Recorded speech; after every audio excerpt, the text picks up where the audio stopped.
So I'll say a little bit more about that, I guess. Or is it useful?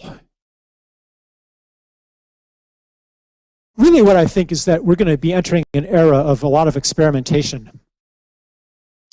As today the elites are kind of trapped.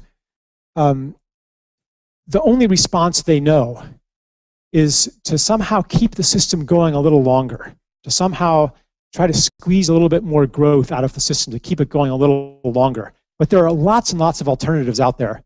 And I think that any way that we communicate the idea that it doesn't have to be the way that it is, that the way that money works right now isn't written into the laws of physics. Any kind of experiment, even this art money kind of stuff, you know, it's communicating that money is a social creation. Money at bottom is nothing but an agreement. It's an interpretation of symbols. And absent, like we talk about trillions of dollars of debt, but really what is this debt on a physical level? It's zeros and ones in computers. It could be wiped out like that, gone.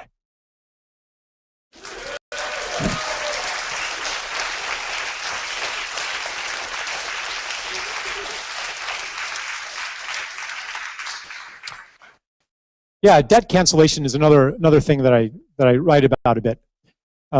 So let me just talk a little bit about one of the ideas, negative interest.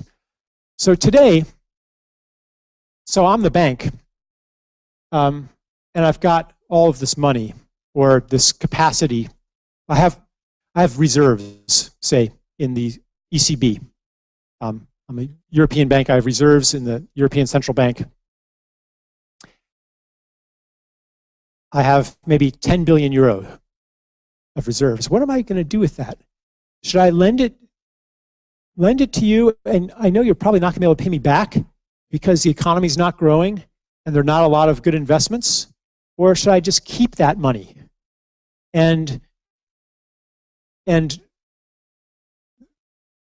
so instead of putting more money out there that can keep the machine going, I'm just going to keep it, right? Which is what's happening today. The banks aren't lending enough to put enough money in people's hands that they can keep servicing their debts.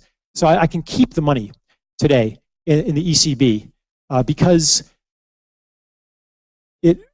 it's to my advantage rather than to lend it out at risk and a negative return. Well, actually, I can. It's more complicated because I can